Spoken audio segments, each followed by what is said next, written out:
du Père, du Fils et du Saint-Esprit, un seul Dieu, Amen. Chers téléspectateurs, je souhaite aujourd'hui aborder la première de deux parties sur le thème de l'amour du Sauveur dans l'Ancien Testament. Il y a un temps pour aimer et Dieu nous aime. Comme introduction, notre Seigneur lui-même, par sa bouche pure, a déclaré « Il n'y a pas de plus grand amour que de donner sa vie pour ses amis ». Il s'agit du sommet de son amour qui s'est manifesté sur la croix le jour du Vendredi Saint. On trouve les racines de ce grand amour dans l'Ancien Testament. Si la Sainte Bible a nommé Daniel, le prophète, dans l'Ancien Testament, bien-aimé, ou aussi homme de prédilection, combien le Christ sera-t-il encore plus aimé et combien son amour envers nous sera-t-il plus grand? Nous allons nous concentrer sur le thème de l'amour du Sauveur dans l'Ancien Testament et nous poursuivrons l'année prochaine, si Dieu le veut, sur l'amour du Sauveur dans le Nouveau Testament. D'abord, il y a un temps pour aimer. Est-ce que tu donnes au Sauveur suffisamment de temps pour l'aimer? Dans le livre d'Ézéchiel, le Seigneur dit « Alors, je passai près de toi et je te vis. C'était ton temps, le temps des amours. J'étendis sur toi le pan de mon manteau et je couvris ta nudité. Je m'engageai par serment, je fis un pacte avec toi, oracle du Seigneur, et tu fus à moi. » Dieu nous aime. Je vous ai aimé, dit le Seigneur, cependant vous dites, en quoi nous as-tu aimés? L'amour du Sauveur envers nous est si ardent qu'il a été symbolisé par le feu. L'amour est fort, ses traits sont des traits de feu, une flamme de Dieu. Les grandes eaux ne pourront éteindre l'amour, ni les fleuves le submerger. Dieu révèle la grandeur de son amour à chacun d'entre nous. Et maintenant, ainsi parle le Seigneur, celui qui t'a créé. Ne crains pas, car je t'ai racheté, je t'ai appelé par ton nom. Tu es à moi. Si tu traverses les eaux, je serai avec toi. Et les rivières, elles ne te submergeront pas. Si tu passes par le feu, tu ne souffriras pas. Et la flamme ne te brûlera pas, car je suis le Seigneur, ton Dieu, le Saint d'Israël, ton Sauveur, car tu comptes beaucoup à mes yeux. Tu as du prix et je t'aime. Ne crains pas, car je suis avec toi. Le Seigneur reconnaît ta valeur et reconnaît la valeur de notre amour envers lui. Que ton amour a de charme, ma sœur ô fiancée, que ton amour est délicieux. Dieu n'oublie pas notre amour envers lui. Ainsi parle le Seigneur. Je me rappelle l'affection de ta jeunesse, l'amour de tes fiançailles, alors que tu marchais derrière moi au désert, dans une terre qui n'est pas ensemencée. Le Seigneur a aimé Jacob, il a aimé aussi la montagne de Sion, ainsi que les portes de Sion. Sion et Jacob symbolisent chaque fidèle, le peuple de Dieu, la Vierge Marie ou encore l'Église. Dieu a aimé aussi son peuple Israël, comme l'avait dit la reine de Saba à Salomon. C'est parce que ton Dieu aime Israël et veut le maintenir à jamais. Le Seigneur aime les justes. Dieu nous a aimés avec générosité. Je les guérirai de leur infidélité, je les aimerai avec générosité, puisque ma colère s'est détournée de lui, c'est-à-dire d'Israël. Son amour est inestimable, qui offrirait toutes les richesses de ma maison pour acheter l'amour ne recueillerait que mépris. Il nous aime depuis notre jeunesse et même avant notre naissance. Quand Israël était jeune, je l'aimais. Avant même de te former au ventre maternel, je t'ai connu. Un jour, sa sainteté, feu le pape Shenouda III, a demandé à Dieu, « Où étais-je, Seigneur, avant que tu me crées ?» Et le pape a répondu lui-même à sa question, « Avant que tu me crées, Seigneur, j'étais une idée dans ta raison et une joie dans ton cœur. » Permettez-moi, chers téléspectateurs, de vous raconter l'histoire du peintre inspiré d'une homélie de saint Athanase. Un peintre finit de réaliser un tableau qui lui avait demandé beaucoup d'efforts. Il prit son œuvre entre les mains, la contempla et lui dit « Je t'ai aimé 2 fois.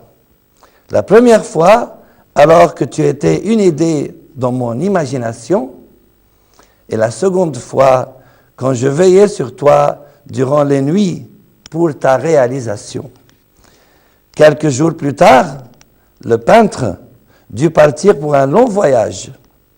Durant son absence, un voleur s'introduisit dans sa maison et le cambriola. Il prit entre autres le tableau si cher au peintre. En repartant par la fenêtre, il jeta à terre le grand sac dans lequel se trouvait tout son butin. Sous le choc, une grande partie de la peinture du tableau s'écailla. Comme le cambrioleur ne connaissait pas la valeur de ce tableau, il le vendit à 20 € seulement chez un antiquaire. Le marchand voulut faire restaurer le tableau qui avait été abîmé. Il demanda à plusieurs artistes, peintres, de bien vouloir réparer les défauts. Mais tous, sans exception, refusèrent de retoucher le tableau en expliquant que seul le peintre à l'origine de cette œuvre pouvait vraiment lui rendre son aspect originel. Bien qu'il ne pût le faire restaurer, l'antiquaire, mesurant la qualité du travail artistique, mit cette œuvre en vente dans sa boutique au prix de 2000 €. Lorsqu'il revint de son voyage, le peintre découvrit que sa maison avait été cambriolée. Immédiatement, il se précipita dans son atelier pour voir si son tableau était bien là. Et, stupeur, il avait aussi été dérobé. Le peintre se mit alors à chercher partout et dans toute la ville son tableau. Après de longues recherches, il le découvrit dans la vitrine de l'antiquaire. Il entra dans le magasin et expliqua au marchand qu'on lui avait dérobé ce tableau, qu'il en était l'auteur de ce tableau et qu'il souhaitait le récupérer. L'antiquaire n'accepta pas de croire le peintre et de lui rendre son tableau. Il lui répondit que s'il souhaitait l'acquérir, il devait l'acheter et que son prix avait été estimé à 2000 €. Le peintre, qui aimait énormément son tableau, n'eut pas d'autre choix que de racheter sa propre œuvre. Il versa les 2000 € au marchand, et lorsqu'il eut dans les mains son tableau, il le contempla en disant « À présent, je t'ai aimé 3 fois. La première fois, alors que tu étais une idée dans mon imagination. La deuxième fois, quand je veillais sur toi durant des nuits pour ta réalisation. Et la troisième fois, lorsque j'ai versé une grande somme pour ton acquisition. » De retour à la maison, il se mit au travail pour restaurer son tableau et pour le ramener petit à petit à son état originel. Ayant achevé son travail, il fut ravi de retrouver son œuvre telle qu'elle était. Alors, il la prit entre ses mains en disant « Finalement, je t'ai aimé 4 fois. La première fois, alors que tu étais une idée dans mon imagination. La seconde fois, quand je veillais sur toi durant des nuits pour ta réalisation. La troisième fois, lorsque j'ai versé une grande somme pour ton acquisition. Et la quatrième fois, quand je t'ai rendu la forme que tu avais dans mon inspiration. Comme l'œuvre du peintre, j'étais une idée dans la pensée de Dieu. Puis, je devins sa création, sur laquelle il veilla jour et nuit. Lorsque le diable, comme un brigand, m'a volé du paradis, pour me racheter, cela coûta un prix prodigieux. Jésus-Christ, pour moi, livra sa vie et par sa croix, à son image, il me rendit. L'amour de Dieu envers chacun d'entre nous est un amour éternel. D'un amour éternel, je t'ai aimé, c'est pourquoi je te conserve ma bonté. L'amour du Sauveur nous soutient tous les jours.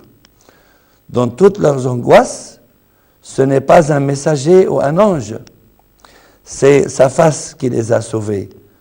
Dans son amour et sa pitié, c'est lui qui les a rachetés, il s'est chargé d'eux et les a portés.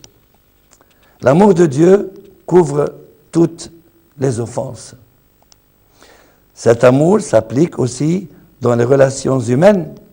L'amour couvre toutes les offenses. Dieu aime ceux qu'il aime. J'aime ceux qui m'aiment, qui me cherchent avec empressement, me trouvent. Aussi Dieu aime ceux qui gardent ses commandements. Je suis un Dieu qui fait grâce à des milliers pour ceux qui m'aiment et gardent mes commandements. Le Seigneur garde tous ceux qu'il aime, il procure des biens à ceux qu'il aime et remplit leurs trésors, il garde l'alliance et la grâce pour ceux qu'il aime et observe ses commandements. Dieu nous invite à son festin et nous appelle ses bien-aimés. Mangez, amis, buvez, mes bien-aimés. Finalement, le Seigneur aime aussi la justice et la droiture. La justice comme jugement, le Seigneur est juste, il aime la justice, les cœurs droits contempleront sa face. La justice comme qualité de cœur. Tu aimes la justice, tu hais l'impiété, c'est pourquoi Dieu, ton Dieu, t'a donné l'onction d'une huile d'allégresse, de préférence à tes compagnons. Il chérit la justice et le droit de l'amour du Seigneur, la terre est pleine. Quant à la droiture, le Seigneur aime la droiture et il n'abandonnera pas ses saints. Chers téléspectateurs, je vous retrouve très bientôt pour la seconde partie de mon sermon sur le thème de l'amour du Sauveur dans l'Ancien Testament, et gloire à Dieu éternellement et pour les siècles des siècles. Amen.